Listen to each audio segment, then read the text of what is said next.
Hi guys, നമുക്കിന്ന് എളുപ്പത്തിൽ എങ്ങനെ കൂന്തൽ ഫ്രൈ ചെയ്യാൻ നോക്കാം. ആദ്യം ഞാൻ ഒരു പാൻ വെച്ച് ചീഞ്ചട്ടി വെച്ചു. ചീഞ്ചട്ടിയിലേക്ക് കുറച്ച് വെളിച്ചെണ്ണ ഒഴിച്ചതിന് ശേഷം ഇഞ്ചി, വെളുത്തുള്ളി, 2 പച്ചമുളക് എടുത്തിട്ടുണ്ട്. അത് പേസ്റ്റാക്കിയത് അത് ചേർത്ത് കൊടുത്തിട്ടുണ്ട്. അതൊന്ന് പച്ചമണം തീരുമ്പോഴത്തേക്കിനും അതിലേക്ക് ഉള്ളി 2 സവാളയാണ് ഞാൻ ഇട്ടെടുത്തിരിക്കുന്നത്. വലിയ സവാള ഇട്ടെടുത്തു. അതൊന്ന് നന്നായി വഴരാൻ വേണ്ടിയിട്ട് മാത്രം കുറച്ച് ഉപ്പിട്ട് കൊടുത്തു. അതിന് ശേഷം ഞാൻ തക്കാളി ഇട്ട് കൊടുത്തു. തക്കാളി നന്നായിട്ട് വഴലണം. നന്നായിട്ട് വഴന്നതിന് ശേഷം അതിലേക്ക് നമുക്ക് മസാലപ്പൊടികൾ ആഡ് ചെയ്യണം. മസാലപ്പൊടികൾ ആഡ് ചെയ്യുന്നത് ഞാൻ കൂന്തൽ വേവിച്ച് വെച്ചിട്ടുണ്ട്.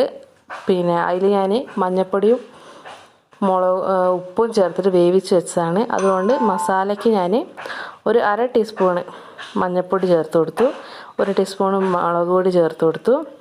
അതുപോലെ തന്നെ മുളക് പൊടിക്ക് കണക്കാക്കി തന്നെ മല്ലിപ്പൊടി ചേർത്ത് കൊടുത്തു. അതിനുശേഷം കുരുമുളക് പൊടി ചേർത്തു. ഇതിൻ്റെ പച്ചമണം പോകുന്നവർ നന്നായിട്ട് വഴറ്റി കൊടുത്തു. കുരുമുളക് പൊടി ഞാൻ കുട്ടികളുള്ളതുകൊണ്ട് കുറച്ചേ ഞാൻ എടുത്തിട്ടുള്ളൂ. കാരണം അവർക്കധികം എരിവ് പറ്റില്ല. അത് കാരണം നിങ്ങൾക്ക് എരിവിനനുസരിച്ചിട്ട് കുരുമുളക് പൊടി എടുക്കാവുന്നതാണ്.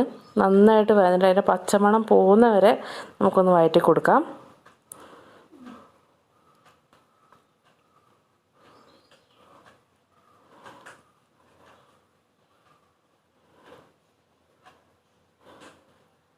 അതിനുശേഷം നമുക്ക് കൂന്തൽ വേവിച്ച വെള്ളം ഒഴിച്ചിട്ട് ചെറുങ്ങനെ മസാലയൊക്കെ ആ ഉള്ളിയിലേക്കൊക്കെ ഇതാക്കാൻ വേണ്ടിയിട്ട് തിളപ്പിക്കാം.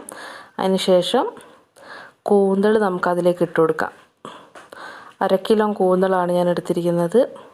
ആ കൂന്തൽ അതിലേക്ക് ഇട്ടിട്ട് ഇളക്കി കൊടുത്ത് അതിൻ്റെ മസാലയൊക്കെ ആ കൂന്തലിലേക്ക് പിടിക്കാൻ വേണ്ടിയിട്ട് നമുക്കൊരു 5 മിനിറ്റ് അങ്ങനെ വഴറ്റി കൊടുത്തതിന് ശേഷം വേവിച്ചതുകൊണ്ട് ഇനി നമുക്കധികം വേവിക്കണമെന്നില്ല. കാരണം കൂന്തൽ ഓൾറെഡി നന്നായിട്ട് വെന്തിട്ടുണ്ട്. അതുകൊണ്ട് നന്നായിട്ടൊന്ന് ഇളക്കി കൊടുത്തിട്ട് നമുക്ക് വാങ്ങി വെക്കാം.